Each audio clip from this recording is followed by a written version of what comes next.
রহিম। প্রিয় দেশবাসী,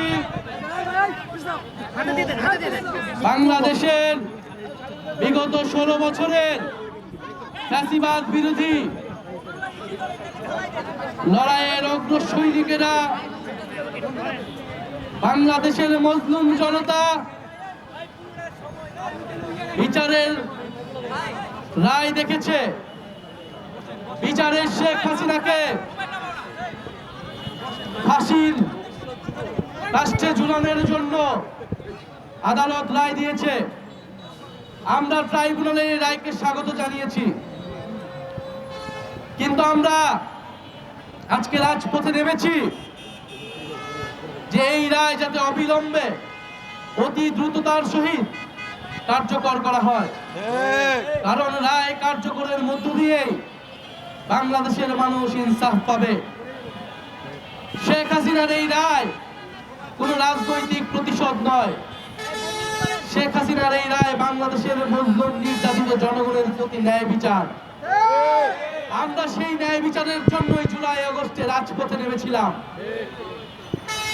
ফলে শেখ হাসিনাকে দেশে ফিরিয়ে আনতে যত ধরনের কূটনৈতিক রাজনৈতিক তৎপরতা করা প্রয়োজন, এই অন্তর্বর্তী সরকার সেই তৎপরতা শুরু করবে বলে আমরা আশা করছি। আমরা দেখতে পাচ্ছি যে নির্বাচনকে সামনে রেখে রাজনৈতিক দলগুলো নানা ধরনের তৎপরতা শুরু হয়েছে। আমরা আহ্বান জানাবো, বাংলাদেশের মানুষের সাথে জুলাই গণঅভ্যুত্থানের সাথে প্রতারণা করে কেউ বিচারের ব্যাপারে আপোষ করবেন না, তাহলে বাংলাদেশের জনগণ আপনাদের কোনোদিনই ক্ষমা করবে না। আমরা আজকে সুস্পষ্টভাবে 3টি দাবি নিয়ে রাজপথে নেমেছি। প্রথমত, শেখ হাসিনাকে দেশে ফিরিয়ে এনে দ্রুত রায় কার্যকর করতে হবে। দ্বিতীয়ত, শুধু শেখ হাসিনা নয়, দল হিসেবে আওয়ামী লীগের বিচার নিশ্চিত করতে হবে এবং জাতীয় পার্টি সহ আওয়ামী লীগের সহযোগী যেই দলগুলো রয়েছিল তারাও সমান অপরাধী এবং তাদেরকেও বিচারের আওতায় আনতে হবে। আমরা দেখতে পাচ্ছি জাতীয় পার্টির নামে আওয়ামী লীগ পুনর্বাসনের ষড়যন্ত্র এবং পরিকল্পনা চলছে। 5ই আগস্টের পরে অন্তর্বর্তী সরকারের উদ্যোগে যে ঐক্যমত্য কমিশন প্রতিষ্ঠা হয়েছিল, সেই ঐক্যমত্য কমিশনের কোথাও জাতীয় পার্টিকে ডাকা হয় নাই। নির্বাচন কমিশনের সংলাপেও জাতীয় পার্টি এবং 14 দলকে কোথাও ডাকা হয় নাই। তাহলে কোন বেসিসে তারা নির্বাচনে অংশগ্রহণ করবে? জুলাই সনদের কোথাও জাতীয় পার্টিকে রাখা হয় নাই, কিন্তু নির্বাচনে নাকি জাতীয় পার্টিকে রাখা হবে। এটা একটা চক্রান্ত এবং ষড়যন্ত্র। এই ষড়যন্ত্রের বিরুদ্ধে এনসিপি মাঠে থাকবে। আমরা আরো বলতে চাই, গত 50 বছর ধরে ভারত বন্ধু রাষ্ট্রের নামে বাংলাদেশকে শোষণ করে গিয়েছে। গত 15 বছর ভারতের প্রত্যক্ষ এবং পরোক্ষ সহায়তায় বাংলাদেশে ফ্যাসিবাদ চেপে বসেছিল। সেই ভারত সরকার শেখ হাসিনাকে আবারও তার দেশে জায়গা দিয়ে বাংলাদেশের বিরুদ্ধে ষড়যন্ত্র অব্যাহত রেখেছে।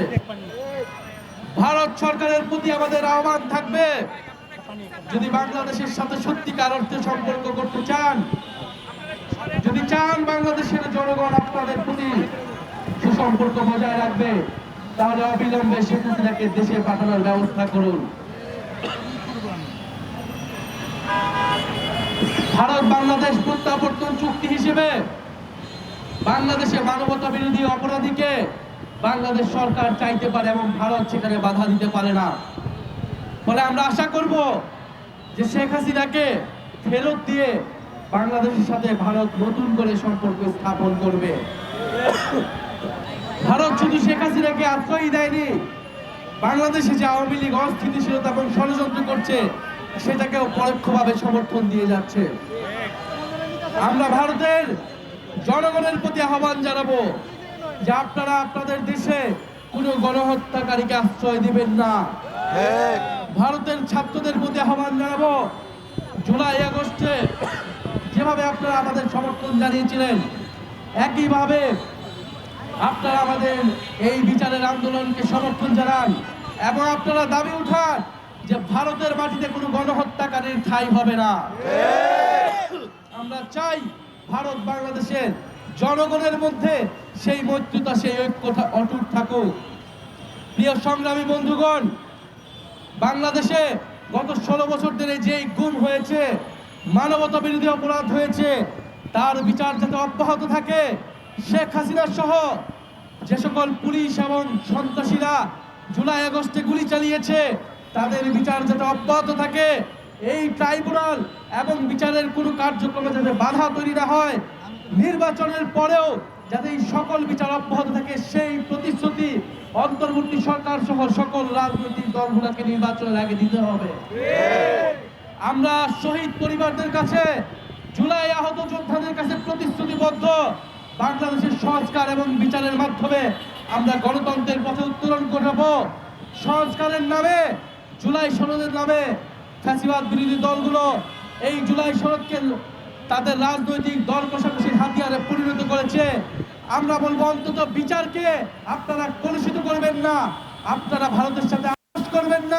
জাতীয় নাগরিক পার্টি সহ জাতীয় নাগরিক পার্টি, ঢাকা মহানগর উত্তর দক্ষিণ, জাতীয় ছাত্র শক্তি, যুব শক্তি এবং শ্রমিক শক্তি ঢাকা মহানগরের এবং নারী শক্তির ঢাকা মহানগরের যারা নেতৃবৃন্দ এবং জাতীয় ছাত্র শক্তির বিভিন্ন ক্যাম্পাসের নেতৃবৃন্দ এবং কর্মীরা যারা উপস্থিত হয়েছেন, তাদেরকে ধন্যবাদ জানাচ্ছি। জাতীয় নাগরিক পার্টির রাজপথের এই লড়াই সংগ্রাম অব্যাহত থাকবে। আমরা নির্বাচনে অংশগ্রহণ করব, কিন্তু বিচার সংস্কারের প্রশ্নে জাতীয় নাগরিক পার্টি আপোষ থাকবে এবং এইখানে আপোষহীন থাকবে, এবং যারা আপোষ করবে যে সকল তাদের বিরুদ্ধে এনসিপির কঠোর অবস্থান থাকবে। ইনকিলাব জিন্দাবাদ, এনসিপি জিন্দাবাদ।